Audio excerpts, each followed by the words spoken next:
Welcome to the Finding Eve podcast. I'm your host, Xamon Glasper, and we have an amazing lineup here with us today. I can't wait to introduce them. Before we do, let me tell you a little bit about the Finding Eve podcast. First of all, the Finding Eve podcast is a safe space. It's a space of love. It's a non-divisive space. So everything we do here, we do with love, in love, and out of our love for our people. Our mission is to promote healthy relationships, to promote love, to promote healing, growth, and most of all, to help restore the Black family structure. So thank you for being here with us today. We'll start by introducing our guest. First of all, I'll start with Pastor Orr here, the amazing Pastor Orr. Pastor Orr is the senior pastor here at Brown Missionary Baptist Church. That's correct. Pastor Orr has been ministering there since he was 19 years old when he started in like 1986, right? 19, yes, that's right. 37 years. 37 years. Yes. Yes. A lot of you know him as the flying pastor, and a lot of you have recently seen him on the Steve Harvey show, sitting down having conversation with Steve Harvey. So Pastor Orr, we just want to tell you thank you. Also, you can pick up his book. He's an author as well. Yes. Ordinary Lesson.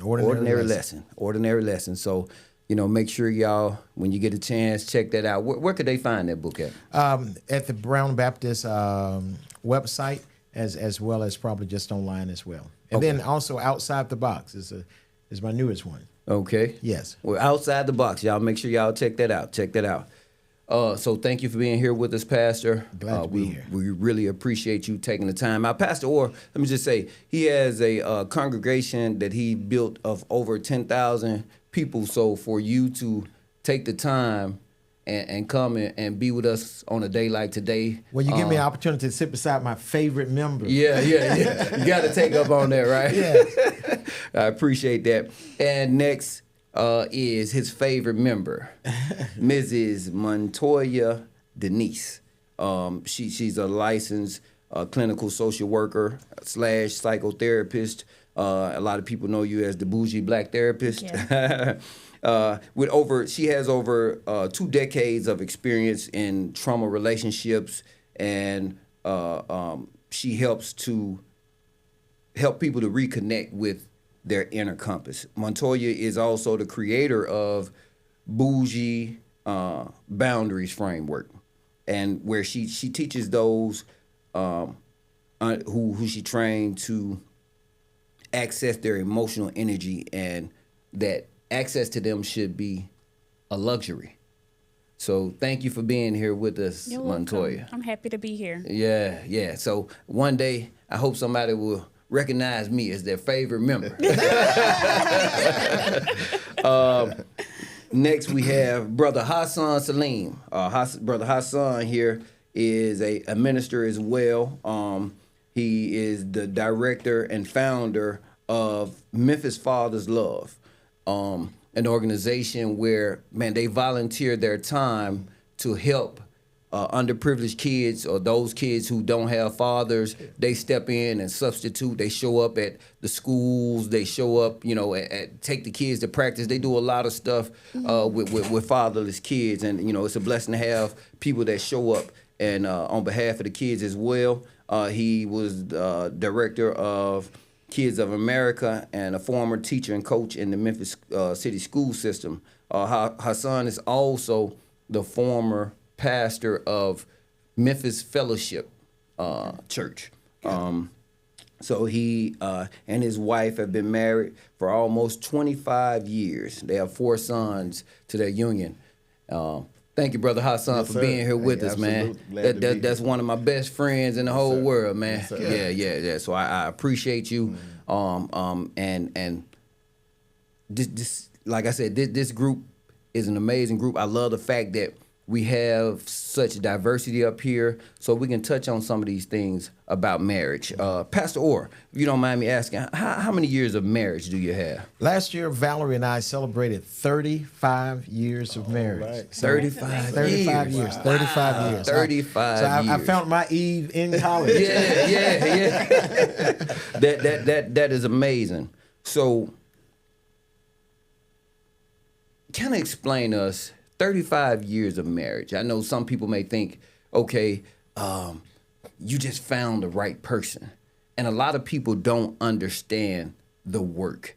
Can you explain how a person makes it to 35 years? Oh my goodness! And when you're married to a Baptist preacher, she deserves all of the kudos. Mm-hmm. But we were in college, and when I first met Valerie, it was just something about her. Okay. I actually told some friends, you know what? I found the girl I'm going to marry. Wow. Now she was probably dating somebody. I was dating somebody. Yeah. But it was just something about that connection and that chemistry. But what I love about it is we really just became best of friends. Wow. And that was the foundation, was just that friendship foundation. So it wasn't until probably 3 years after that I actually asked her out. Oh, wow. Wow. Yes, but in that time frame, we were able to build that friendship, talked about any and everything, and, so that's one of the key. That's awesome. That's awesome. That's awesome. So how did you know, like, she's the one? I believe, and I think there's a faith element as well. Yeah. Mm-hmm. And so I believe God is the one that brings about those connections to help us to know that, hey, here is the one for you. Yeah. And it's so interesting. So I met Valerie sophomore year, my freshman year of Christian Brothers. Okay. My sophomore year, I actually started pastoring the church. Wow. And so in that same month, I got up enough nerve to ask her out, and we went out, but it didn't, it didn't go anywhere. Yeah. And so it wasn't until like a year later that I asked her back out again, and everything just clicked, fell in place. I like to tell folks we pretty much had a 3-week romance where I pursued her, asked her to marry me by that May. Her birthday was in April. And so April 1990, I do 12 days to her birthday, like 12 days of Christmas. 12 days to her birthday. So every day in class, I was putting something, writing a note, sending a card. That's April, birthday April 21st. By May, I had asked her to marry me. Wow. And by August, we were married. Oh, wow. You just said something. I'm big on numbers, right? You said you were her friend for 3 years. Yes. And you said that you also dated her for 3 weeks. Yeah.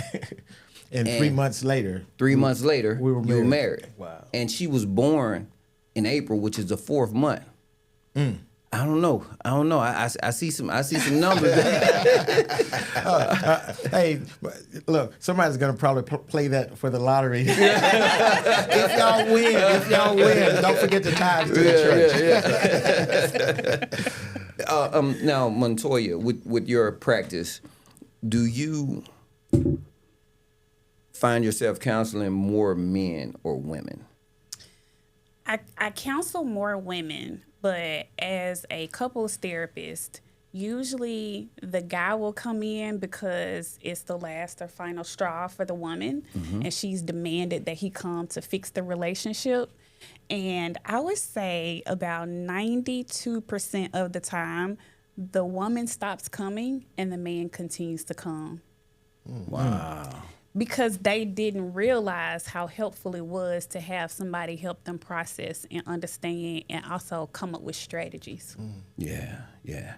So why do you feel that there is such a taboo feeling around counseling and therapy in the Black community? One of my reasons or ideas is I think it's because therapy has been used as a punishment. It's been used in a negative way. you know, you need to go see somebody, instead of saying, have you considered going to go see somebody? You know, it has the different energy around it. But when people feel like you're using it to chastise them, it's not something that they're willing to seek. Yeah, that's definitely true. Brother Hassan, I know a lot of you guys probably not be familiar with him, but I know his story. I've been around him my whole life. Like I said, it's like a brother to me.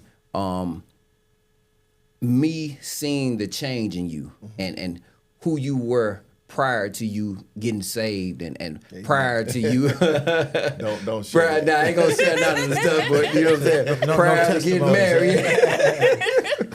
Getting married. I've watched such an amazing change in you from the time we were finishing college. And let me just say, I told y'all in the first episode that one of my gifts is connecting people. You know what I'm saying? People, having people meet through me. Brother Hassan here, he and his wife, had the pleasure of meeting, through me. And they have 24 years of marriage. And like I said, I watched that change in you, man. Like, I ain't got to tell them who you were before, but I watched that change. But what do you feel attributed to you deciding this is who you have to be what you need to be for your family and for your kids? Yes. Well, Pastor Orr touched on it, that faith component, right? Like that was the shift for me. You know how we were, and we were just kind of thinking temporal. Okay. And everything was about the moment and the enjoyment and things of that sort. And man, Brother Gill, meeting Brother Gill, long story short, just opening up the truth of the gospel in a way that at the time I needed. Because, I was injured, contemplating future, feeling hopeless, and man, it was like that light switch popped on for me. And the crazy thing is, I had saw Tiffany, my bride, before that, similar to you, and I said, "That's my wife right there." Wow! You remember I claimed her before I met her. Yep, sure did. and it was funny because people used to say, "Hey, Truck," that's what they called me. Yeah, I saw your wife today, and I had never met her. Right? Because I claimed her. But after, I could never get to her, and prior to me getting to her, the gospel became real to me. Yeah. Amen. Then I run into her. Oh, wow. Right. At the perfect time. And so for me, it was like, man, if I'm going to be married, this is who I'm married. Yeah. Wow. That's powerful. Like I said, without telling them, who you were, like that change was a drastic change. Yes. You didn't make that change over years. Yes. I saw you make a change in weeks. Yes. You know what I'm saying? Updating when he finally got her. Absolutely. I saw this man change night and day. Yes. And you know what I'm saying? And that's my type, man. He stopped hanging. You know what I'm saying? He and his girl at the time, we had already claimed that as his wife. You know what I'm saying? That's what he put his time into. They were in church. I watched this man become more financially savvy. Like I watch him study. Now this brother this wasn't the most studious brother. Absolutely not. But I watch him. No, but he changed that overnight. I'm just trying to say the power and influence of having the right person in your life. Absolutely. You know what I'm saying? And that's the work part of marriage that a lot of time people miss. And that is, if it is going to last 25, 35 years, there's going to have to be some change. You're going to have to work on you in order to make that happen. Yeah. And so I'm just grateful that Valerie stayed with me while I was making those changes as well. I like to use the word evolving. Evolving. Yeah. Okay. All right. Yeah. Because you evolved quickly versus changing, because you still brought along who you were, but what was already there, like the nourishment, it didn't take long. Transformation, so to speak. Yeah. So all of you guys here have been married before, without telling your business, but can you share some of like the early struggles? Because I remember my brother telling me one time, like, if they weren't married at that time, he might wouldn't have made it. He had to make, you know what I'm saying, some things that he had to do. So, do you guys recall any of that struggle like early on? Ladies first. So I'm divorced. When I got married, I was in my mid-20s, and I actually really did think that once you get married, the switch flips, and he's instantly supposed to be responsible for making me happy. Wow. Because he's supposed to do all the things that I imagined a husband is supposed to do. And we didn't talk about it. It was just me and my dreams. Wow. And it wasn't until we started trying to figure out like what was the issue, because I would be like, no, that doesn't make me happy, so go out and try something else. He go out and try something else. And then I came across this book, 10 Things That Happy Women Know. And one of them was that happiness is your responsibility. And I knew that, but I didn't really know it until it was time for me to start trying to apply it. And that's when like the water settled for us, when I started realizing that, oh, so happiness really is an inside job, and it's supposed to add to the relationship that we already had. So that's something that I had to work through. So you kind of said something key. You said you knew it, but didn't know how to apply it. Right. How does one position themselves to make it applicable to their lives? Practice. Practice. Yeah, practice. Continuing to practice. And some people say, it's faking it till you make it, but I like to call it practicing until you get better at it. And giving yourself permission to practice and including the other person in what you're doing so y'all can be on the journey together. If they're open, if they're willing. No doubt.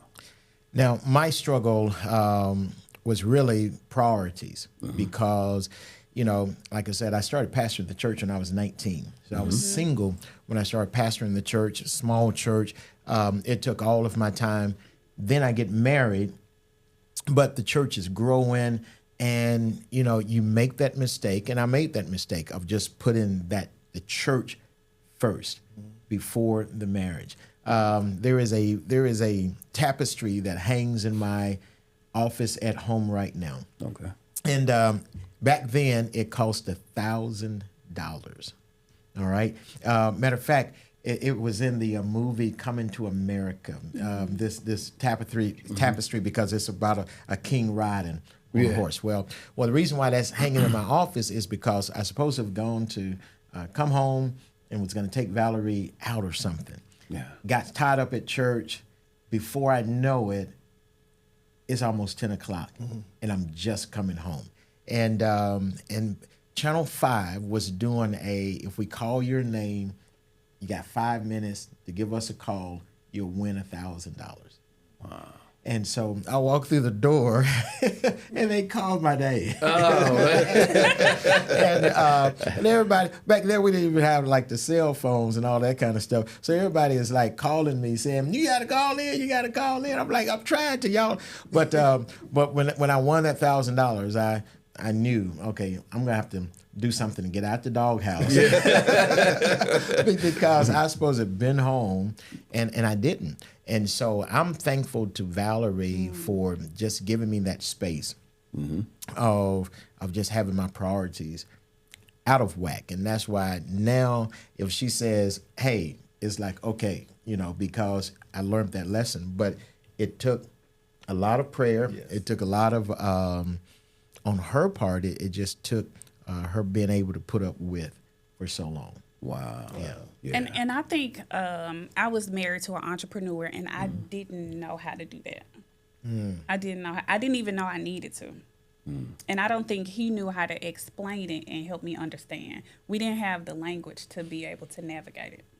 And that's tough because, for the man, part of our worth, I think, is in that drive, being successful, trying to make it. And, everybody says, okay, you got to be a good provider for your home. So, you're doing what you can to make that dollar and stay on top. But yeah, sometimes we make that mistake of putting the wife on the back burner. And I tell you what happened for me. It was a pastor who told me that my first ministry is my wife. Wow. Yeah. That's powerful. Now, I wish he had told me that early on. It could have saved us.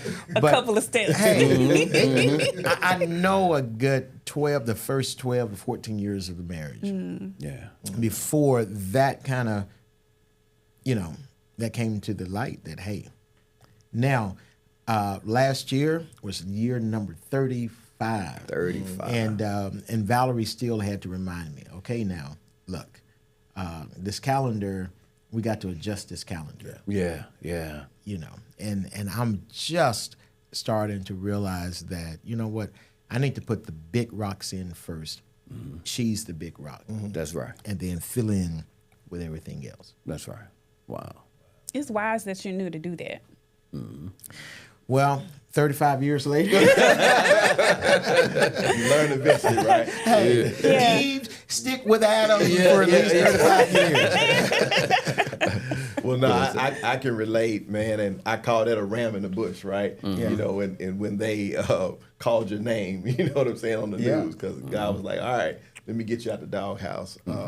But I think for me, the biggest thing, especially early, was realizing the uniqueness of my bride and our differences, how that could complement one another, and not allow that to be our sore spot, because it was, right?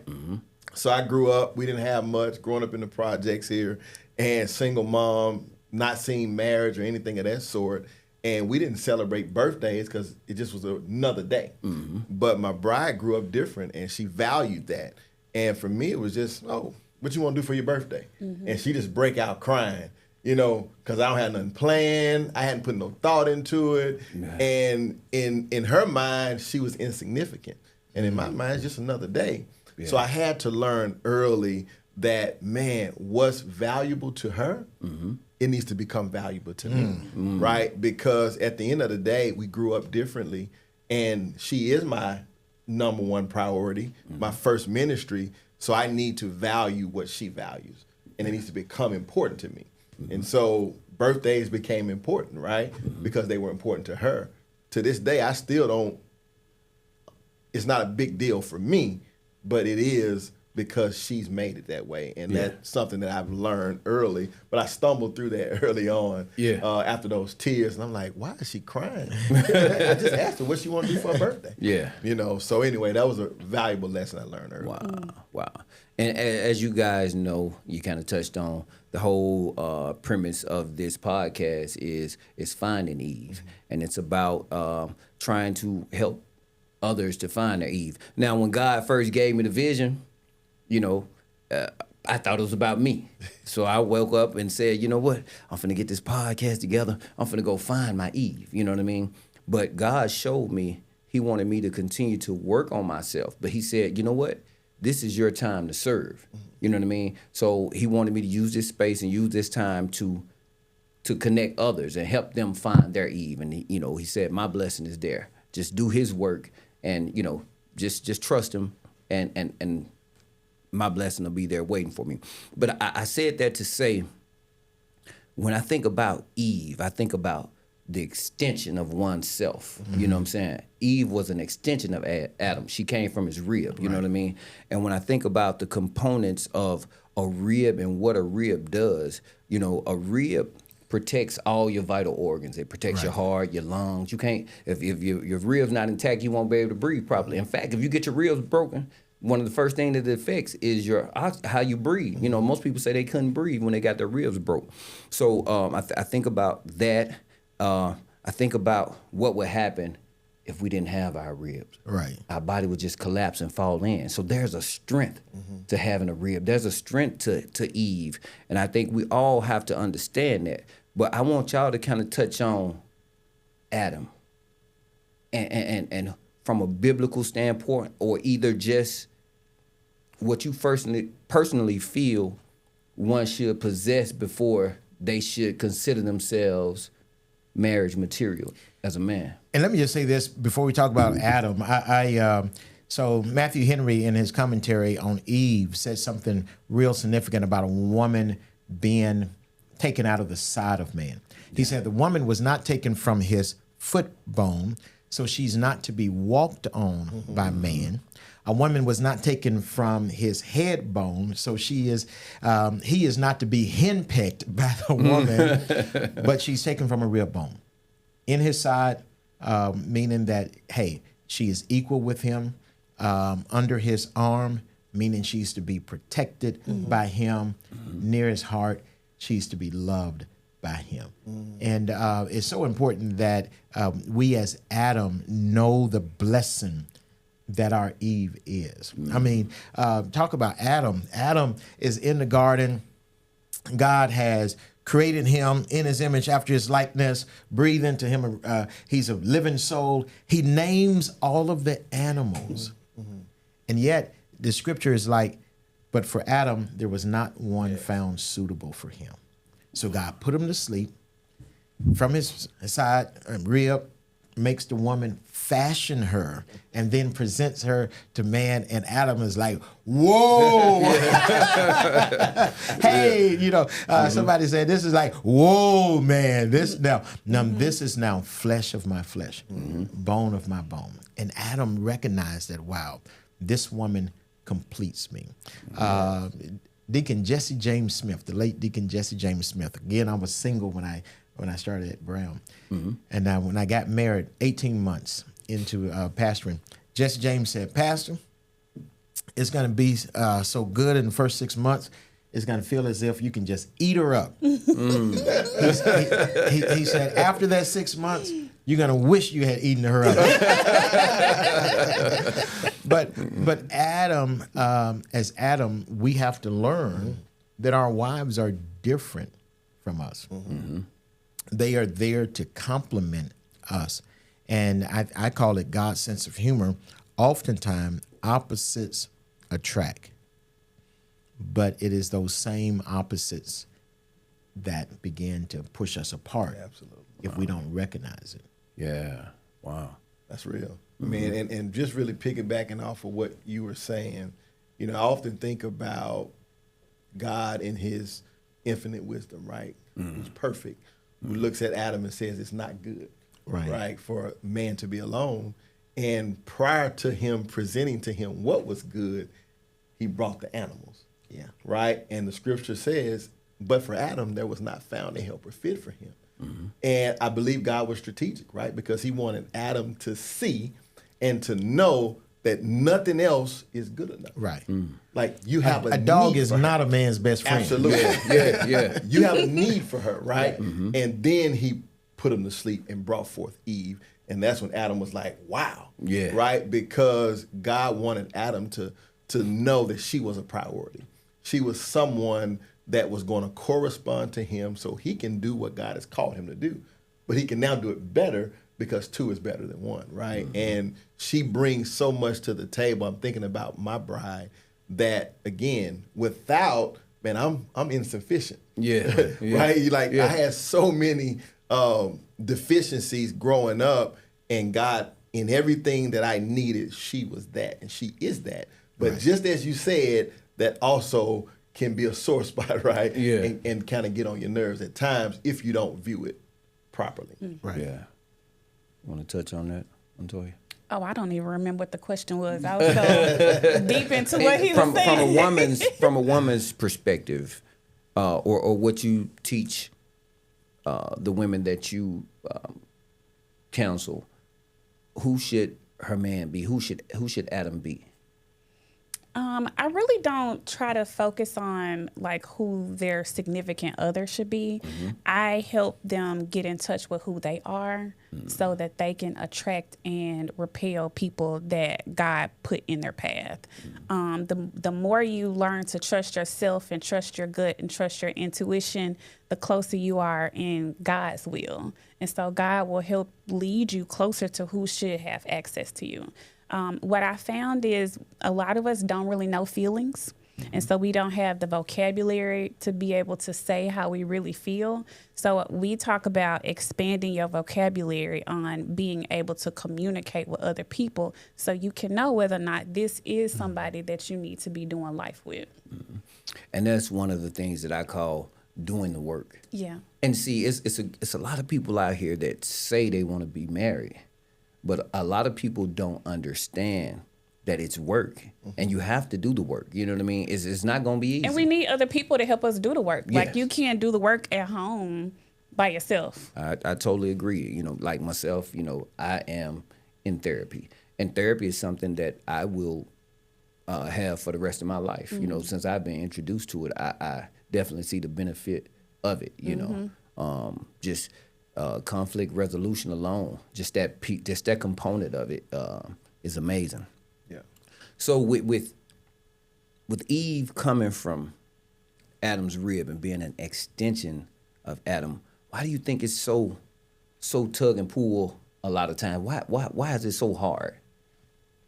Well, we don't value the differences that God made us. And again, we need to understand we are different, and we're different for a reason. There was a book years ago, His Needs, Her Needs, and about, okay, here's what a man need and what a man is looking for. Here's what a woman looks for. Paul said in Ephesians chapter 5, for the husband, he says, love your wife. But to the wife, he says, respect your husband. So we're different. We need different things. For the man, physical intimacy is such a big thing for a man. Whereas with a woman, it's the affection. It's the emotional intimacy. It's that I want to be held. I want you to rub my feet. and if we are not careful as a man, we feel like, hey, if I do this, it ought to lead to that. And yet it's about put the work in, meet her needs regardless of what you're getting in return. And I think that sometimes is the hardest part, because you got to trust that if I do what I'm supposed to do, God is going to do the rest. Absolutely. Wow. Absolutely. That's powerful.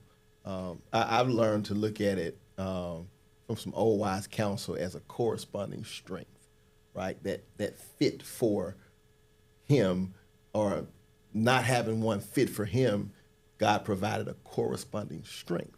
So Adam does not have to now be inferior of what he's not and what she is.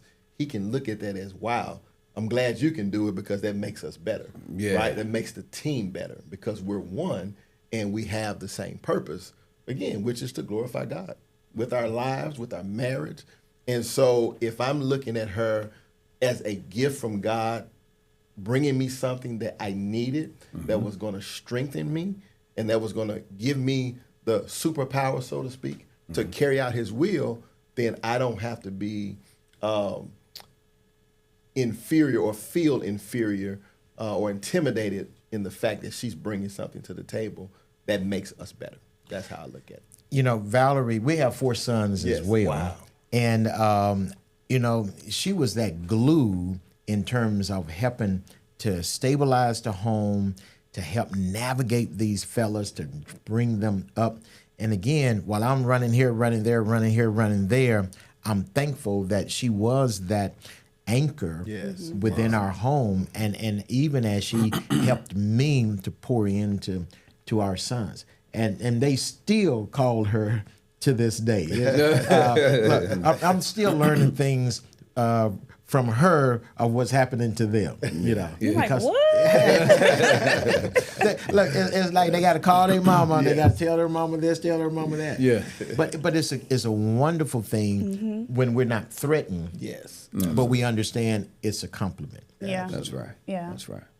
I think the push and pull is because a lot of us don't really know who we are, and we're afraid to figure it out because it may cause us to not have access to certain people anymore. One of the questions I ask clients when they come in, guy or girl, who are you? But you can't tell me what you are. You got to tell me who you are. And 9 times out of 10, the answer is, I'm not sure. Wow. I'm not sure who I really am. And so helping them figure out who they are not so they can get closer to, like, who am I and who do I want to be and who do I want to evolve into and who should be around while I'm doing that, because some people will cause barriers to it. So, you know, being vulnerable and being your authentic self comes with a lot of grief and a lot of loss that people aren't willing to endure.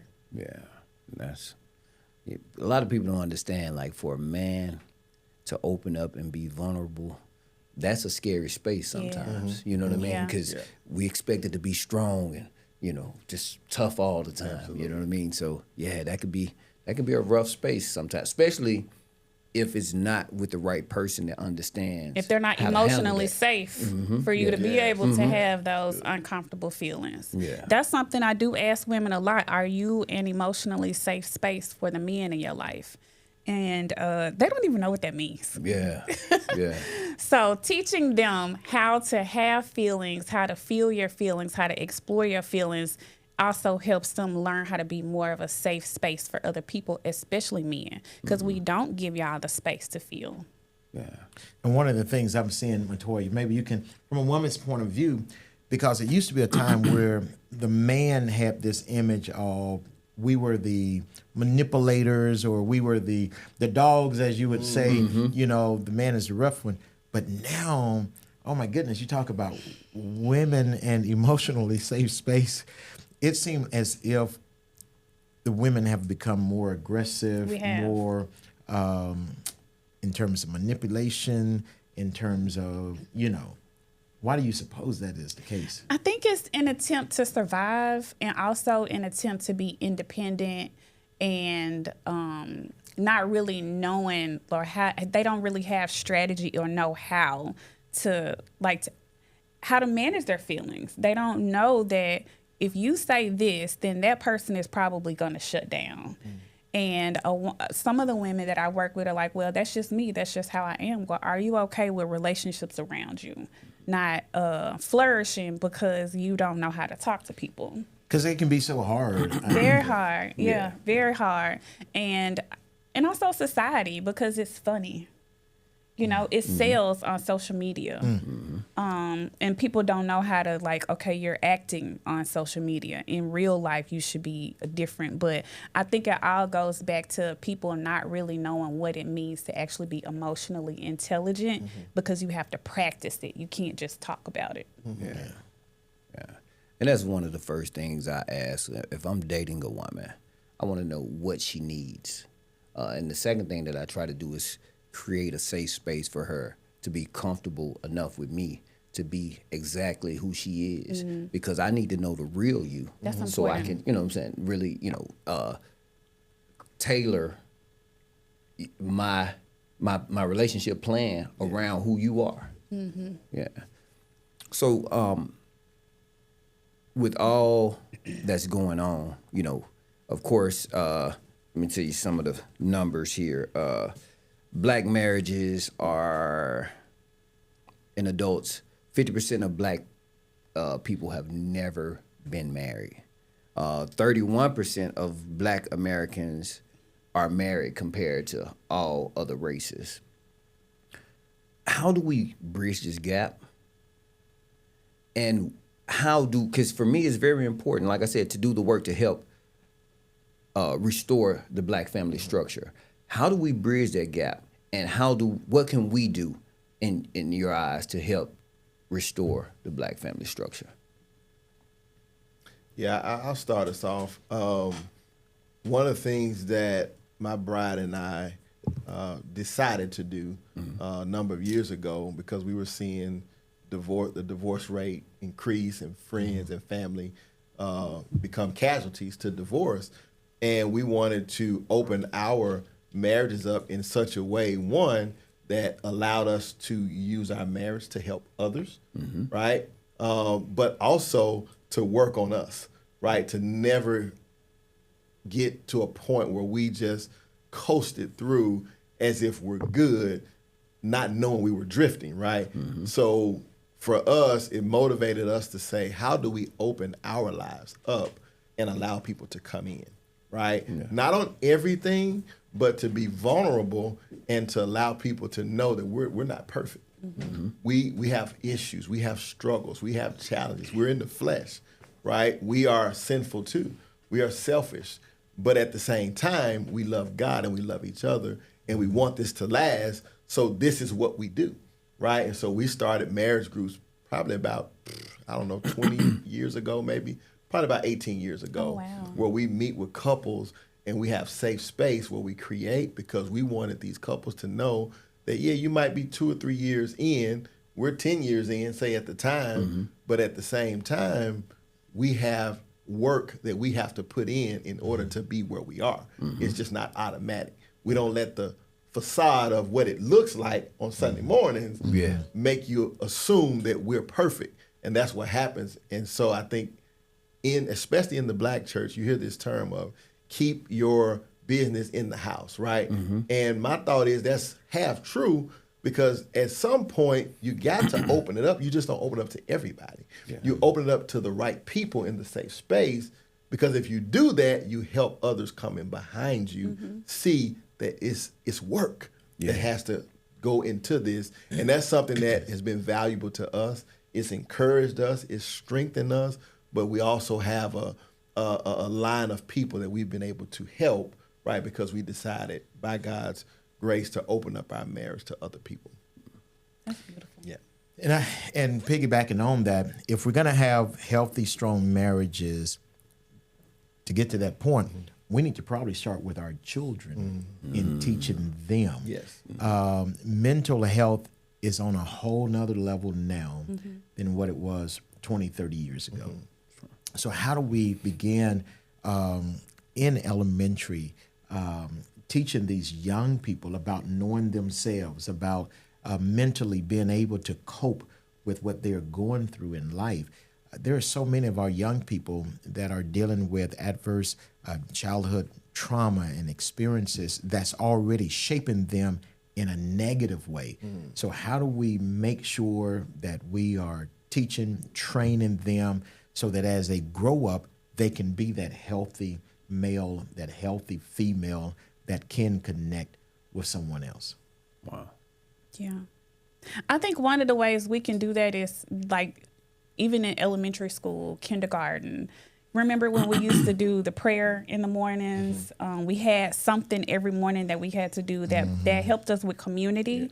I think if we did something where they learn feelings, they learn emotions, they learn sensations, they learn how to say how they feel, even if they don't know why. I help my kids learn that. The problem is with me helping them as I learned, they're around people who can't even compare or compete. So my daughter feels like she's a fish out of water because her discernment level is so high, because she knows how to pay attention to how she feels. And so it caused a gap, but I definitely think it's still worth teaching them early. Yes. Yeah. And I had a thought when you all mentioned kids, and I think about our boys, our sons. And, you know, it was funny. And my wife and I used to laugh because we showed them early that we were committed to one another over them. That my bride is a priority over you. Yeah. And so we had this little funny thing where my boys, you know, they want to come get in between us or sit next to mommy, that type of thing. And so I would grab them and say, I said, but get your little rear end over here. Yeah. This is my wife. And I would always put them on the outside in a jokingly way. But I still wanted to send a message that, hey, my bride is priority. And so we were modeling for them, this is priority. And even with our marriage groups and things like that, they would be like, hey, we got marriage groups tonight? You know, and they 7, 8 years old. Yeah. But we were really just showing these young men that, hey, marriage is honorable in God's sight and it's priority. But you have to put it first, and you have to do the things, do the work to actually make it thrive. It's not going to be automatic. Right. Yeah. So we can't just see where this go. We just can't just do good vibes only. That's the strategy that most people are using right now. Let's just see where it goes. Only. Good vibes only. You end up in the Indian Ocean. Yes. And Montoya, you said something so true and so real, like just learning to understand your feelings and, you know, to be able to express that. I grew up in a household when we was young, we didn't tell each other, I love you. Yeah. You know what I'm saying? Right. In fact, I can recall when we really started, when I left and went away to college, I used to, for some reason, say if something happened to me, I want my family to know that I love them. So I started making sure I tell them I love them every time. But not just in that, just learning how to express those feelings. Like, it took so much pressure off. I was an angry child. You know, I could be frustrated and crying, and they like, what's wrong? And I know what's wrong with me. I just couldn't say it. When they want me to say it, I couldn't say They it. could have been like, point to the face. Yeah. Which face you feel? Yeah. But now, you know what I'm saying? Like the fact that, I have practiced and worked on myself and have the emotional intelligence and the ability to express my emotions, like I just feel so much better. Yeah. But love language within itself. Do people know what their love language is? And one fellow wrote a book that, for some people it's physical touch. For some people it's quality time. Yes. For some people it's receiving gifts. To have to hear it and acts of services. Those are his 5. But do we really know what our love language is? And then, and I think this is so getting back to what you were talking about, do we know what our spouse or that other person's love language is? And are we willing to learn it? Yeah. Because if you're going to communicate love, you can't just communicate from your love language. You have to communicate in the way that they're going to be able to receive it. I was in seminary, and a white guy fell in love with this Hispanic girl, and her daddy said the only way that you can marry my daughter, you have to learn Spanish fluently. Wow. Homeboy is preaching in Spanish right now. He's pastoring a Spanish church because he learned the language. Are we willing to put the time in to learn somebody else's love language and to be able to speak that in a way that they can feel it? You don't have to tell me, because I can feel it. If I like vacuuming and I come home and you vacuum for me, oh my God, that's foreplay. That's foreplay for us. Speaking another person's love language. Wow. And it's very important to learn that. You know what I'm saying? Like for me, like I'm gonna ask that question, like articulate it to me, because I wanna be in the right space and be doing the right things that make you feel comfortable and happy. But that's the reason why people get divorced, because there is that disconnect and they don't know how to express that love. That's the reason why people cheat. We haven't even talked about how many people in these days are stepping outside because they're not being fulfilled even within the relationship. The coping skills that they are using to fix the relationship. Absolutely. Hey, look. Like that don't work. Right. Cheating is not we're gonna make gonna it spice better. it up over here in order to strengthen the relationship. Yeah. That's taking the easy way out, right? Yeah. Because the word you used was being willing to work, right? You got to be willing to put in the time, and that's sacrifice. That's sacrificial, right?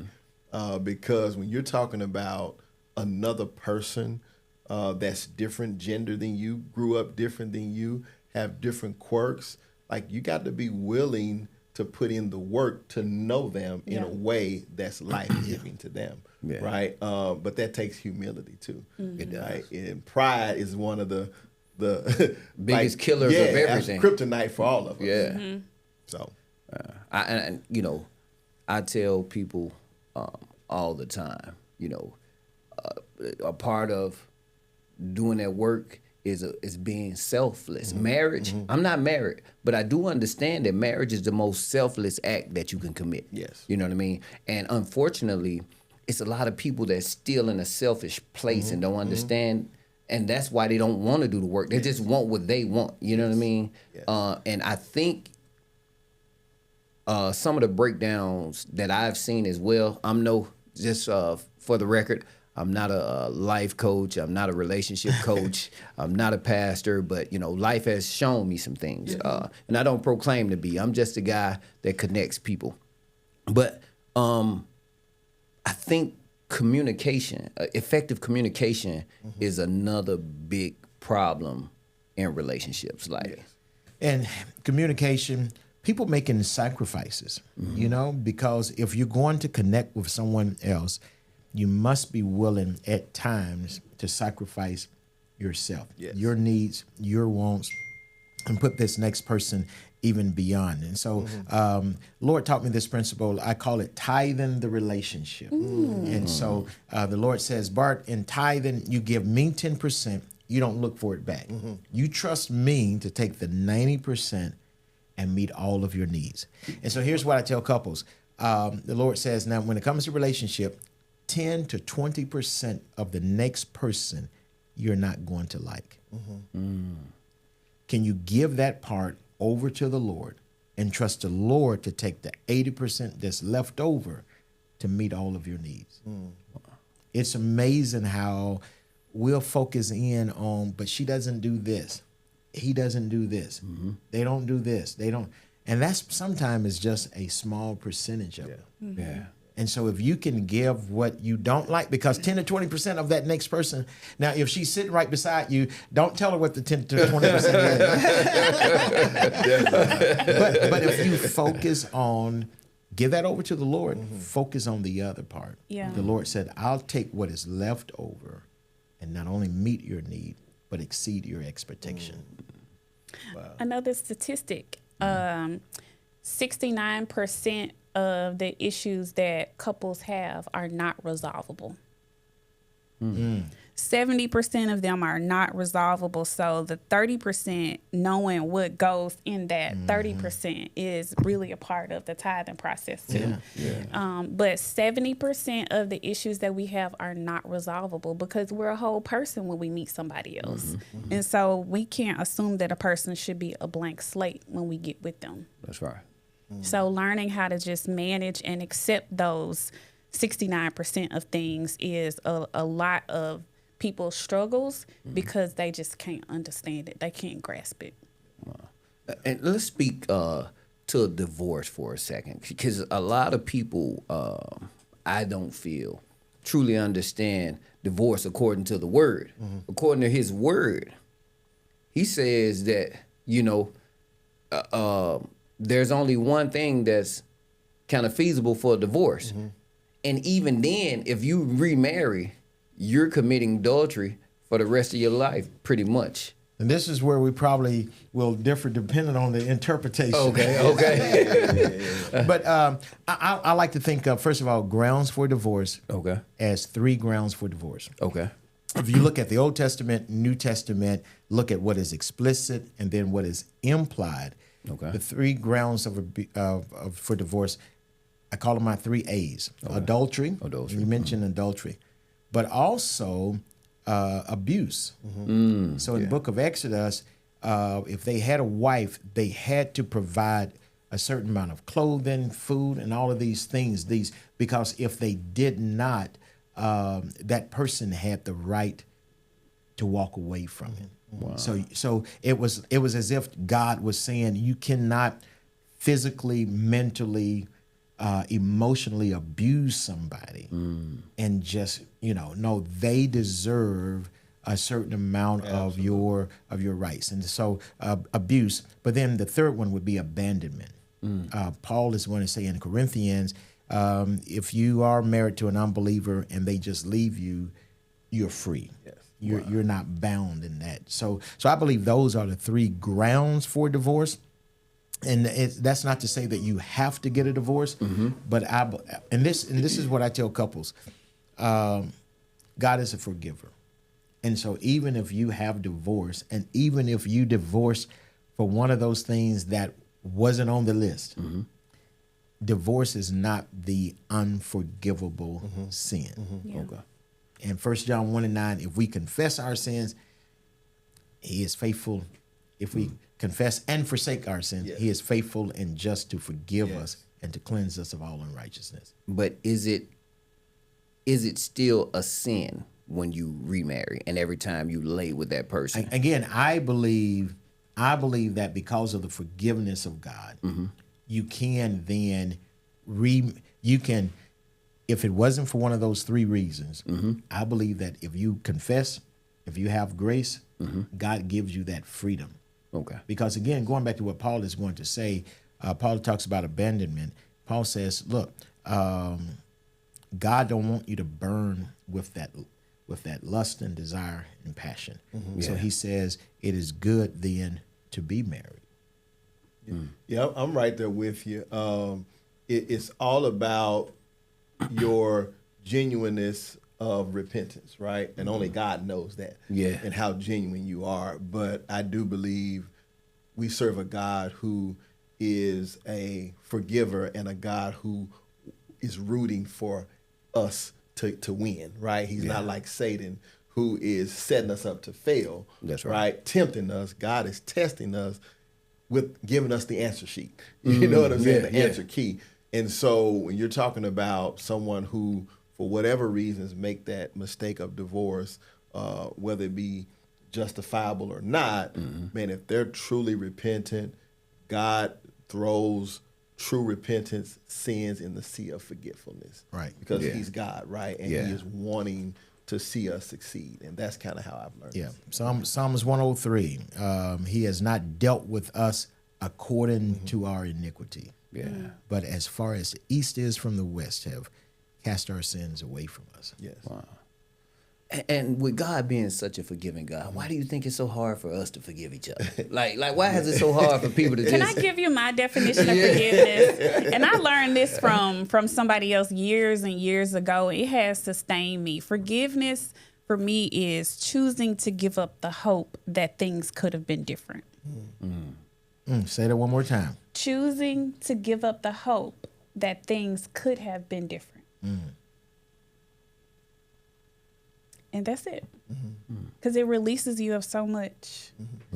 And it keeps you from being able to go back and beat up older versions of you like, I should have known, shoulda, woulda, coulda. Like, if we're doing forgiveness, you got to stay here. You can't keep going back there. And you got to forgive yourself. Yeah. And oftentimes that's part of this whole, people carry that baggage because they have not forgiven themselves. Yeah. But again, Romans 5, when we accept and walk in God's forgiveness, we become a new person. And yes, and we can have that liberty and that victory through Jesus Christ. Yeah. That's right. Yes. Something you said earlier, I'm sorry, go ahead. No, you go ahead. When you were asking, like, how can we get on one accord or closer to being on one accord, I think if we attack fear, that can help us get closer. I remember watching this show called This Is Us. And one of the things that the husband and the wife would do if they were having a rough day or they didn't know what to do with the kids, they would go somewhere in a corner and they would talk about the worst thing that could happen. The worst thing that could happen. And they would take turns talking about the worst thing that could happen. Like, okay, what if she ends up being a crackhead on the street? Then what are we going to do? And they kind of go down the whole list and they get it out. And then they show up differently because they've addressed the worst case scenario and given it a place to go outside of them. And that's amazing. 2 Timothy 1:7 says, "For God have not given us a spirit of fear, but one of power, of love and of sound mind." And that power that he gives us is dunamis power. It's an unlimited power. But why do you think so many of us walk around in fear, knowing that our Father didn't give it to us? Yeah, it's the craftiness of Satan, right? Yeah. He causes us and influences us to focus on the mirage, so to speak, right? Yeah. Because he knows that God has given us power. He just don't want us to know that, right? And so he makes us see things in a way that it is not reality. And we allow that to bring fear, and we allow that fear to take root. Yeah. And we don't act, or we act in ways that are ungodly, right? And I think when I'm going back to what you asked about that forgiveness piece, why it's so hard, I think for us as fleshly people, we want to receive forgiveness, but we don't want to give that same. And so it goes back to the golden rule, right? Yeah. I'm preaching on that this Sunday. Amen. I mean, because at the end of the day, I want to be able to follow after Christ in the ways that were life-giving to others, but that was a sacrifice for him. Yeah. And he was the perfect example of what that looked like. And he was asked the question of, like, how many times we should forgive, right? Hey. And like, how many times we should forgive?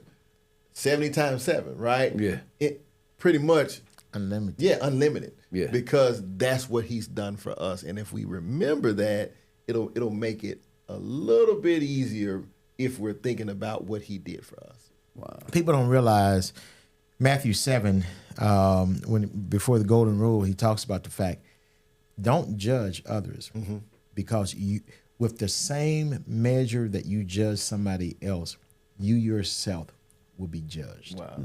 So people that come down so hard on other people, it's amazing how it comes back to Yes. them. Yeah. Because they're not doing That's right. They're not doing unto others as you would have them to do unto them as you would have them to do unto you. Absolutely. Yeah. And you know, in the therapy space, people say, you know, it's a very non-judgmental space. That is not true. I am very judgy. Yeah. I am very, because I'm human. Yeah. But I've learned how to manage my judgments as you know, as they come up. Like I have to ask myself, why am I doing this? What can I relate to? Have I ever done this before? And what values and beliefs am I putting on somebody else that has absolutely nothing to do with them? And so managing our judgments is also a part of like managing who you are, because most of the things we judge people by are usually the things we struggle with the most. Wow. So, first of all, I thank all of you for being here today. This has been an amazing banter, to say the least. My goal isn't changing. I'm here to, do my part and helping to restore the Black family structure. What I would appreciate, you guys, anytime you're always welcome to come back here. Also, I know you guys know people that, are in this space that have done the work and ready to be found. See, that's what this space is about. Today, I wanted to have some professionals here to talk about the whole concept of everything. But I also wanted to, let you all know, like I said, if you know somebody that's done the work, Pastor, I know you got, I was at your church New Year's Eve. I was at the pre-party and everything. So, I know that there are probably a lot of women there that have done the work. And what I found, that there's a community of people out here that want to be married, but they don't know where to find each other, And they're afraid to say it. Yeah. Because it's assumed embarrassing that you desire to be in a relationship. Which is amazing. We should all, you know what I mean? Like, I think we should all want to be wanted. Yeah. And I want to create, like I said, this space where they can come and be found. There's no desperation in that. But it's just, like the Bible said, he that findeth a wife. But sometimes people take themselves out. They're hidden. So it's hard to be found when you're in the corner somewhere ducking, Sometimes you have to be seen to be found. Well, the church, we're going to have to do a better job so that people can find things. I'm thinking about this show that my wife and I like to watch a lot of times where the person have a balloon. Oh, yeah, that pop the balloon. Yeah. I like that space. I'm like, it's funny. It's funny, but, so the church got to do a better job connecting the people. Yeah. Yes. And this space is definitely not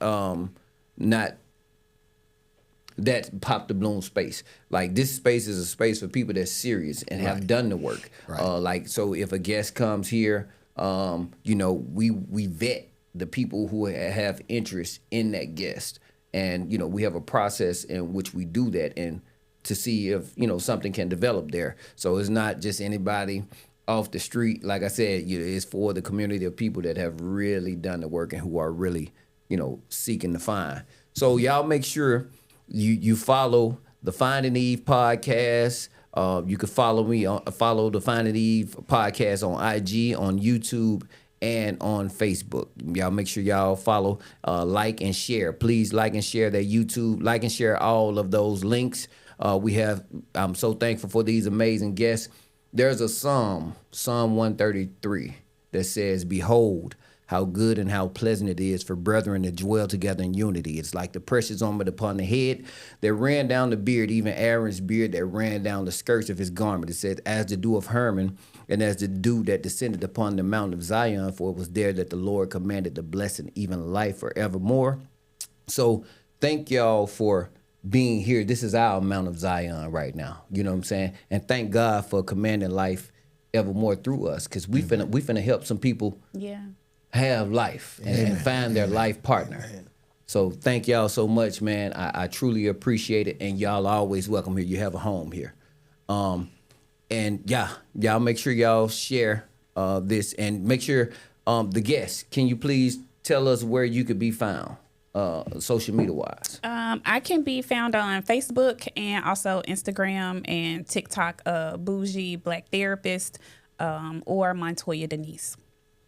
And I'm on Facebook, Instagram, YouTube as well. And but y'all make sure y'all share this podcast, put it out there so that others can hear this truth. Yes. And for me, Memphis Fathers Love, Facebook, Instagram, you can find me. And yeah, I'm grateful to be here, man. I'm grateful for what you're doing, and just prayerful that God is going to do a mighty work in this for many others to come. Appreciate that. Thank y'all so much. All right. Yeah. All right. Thank you, ladies and gentlemen. See you next week.